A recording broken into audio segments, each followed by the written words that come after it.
జగన్నాథపురంలో 23 డివిజన్లో గల శ్మశాన వాటికలో మౌలిక సదుపాయాలు కల్పించాలని ఉమ్మడి జిల్లాల విశ్వ బ్రాహ్మణ సీనియర్ నాయకులు ఆవుపాటి ఉమాశంకర్ జగన్నాథపురం పద్మశాలి సంక్షేమ సంఘం ఉపాధ్యక్షులు చందర్రావు పేర్కొన్నారు. కాకినాడ జగన్నాథపురంలోని 23 డివిజన్ మూగుపేట విద్యుత్ సబ్ స్టేషన్ వద్ద గల శ్మశాన వాటికలో మౌలిక సదుపాయాలు కల్పించాలని ఉమ్మడి జిల్లాల విశ్వ బ్రాహ్మణ సీనియర్ నాయకులు ఆవుపాటి ఉమాశంకర్ జగన్నాథపురం పద్మశాలి సంక్షేమ సంఘం ఉపాధ్యక్షులు ఇమ్మంది చందర్రావు పేర్కొన్నారు.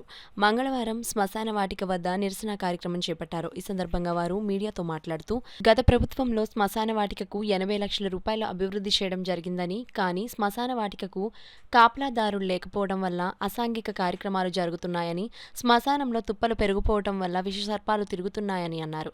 Kakinada smart city MLA Vanamadi Kondababu దృష్టికి తీసుకెళ్లి శ్మశాన వాటికకు ప్రహారీ గోడ, నీటి సదుపాయం, స్నానపు గదులు, దహన వాటికలు నిర్మించాలని అన్నారు. ఈ కార్యక్రమంలో జగన్నాథపురం విశ్వ బ్రాహ్మణ సంఘం గౌరవ అధ్యక్షుడు చేబ్రోలు వీరరాఘవులు, జగన్నాథపురం పద్మశాలి సంక్షేమ సంఘం ఉపాధ్యక్షుడు చొల్లవరపు కనకరాజు, జగన్నాథపురం కుమ్మరసాలి వాహన నాయకులు నూకరాజు, వివిధ సంఘాల నాయకులు తదితరులు పాల్గొన్నారు. నేను పద్మశాలి కులస్తుల్ని.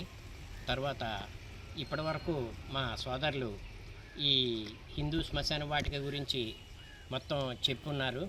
కాకపోతే మేము గవర్నమెంట్ వారిని, మా ఎమ్మెల్యే గారిని కోరుకునేది ఒకటే, ఎంత తొందరగా వీలైతే అంత తొందరగా కూడా ఇక్కడ ఈ శ్మశాన వాటికని డెవలప్మెంట్ చేసి దీనికి ఒక మంచి ప్రదేశంగా తయారు చేసి ఇవ్వాల్సిందిగా ప్రార్థిస్తున్నామండి. దీన్ని గంగలో పోసిన పన్నీరు మాదిరిలో ఇంతటి డెవలప్మెంట్ చేసి 80 లక్షల పైచీలకు ఖర్చు పెట్టి దీన్ని అభివృద్ధి పదవిలో లేకుండా నిర్భయోగంలో లేకుండా ప్రభుత్వ సొమ్ముని ఎంతవరకు చేశారన్నది విజిట్స్లో మొత్తం అంతా మీకు చూపించడం జరిగింది.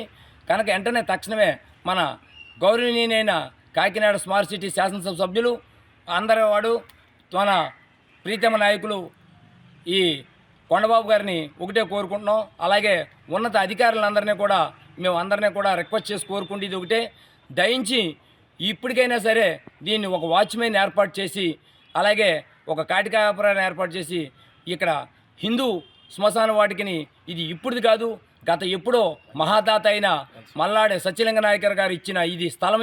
ఈ స్థలాన్ని ఇది ప్రభుత్వం వారు అంతా కలిపి అధికారులు ఎంతో రకంగా డెవలప్మెంట్ చేయడం జరిగింది. వారికి అందరికీ కూడా ధన్యవాదాలు.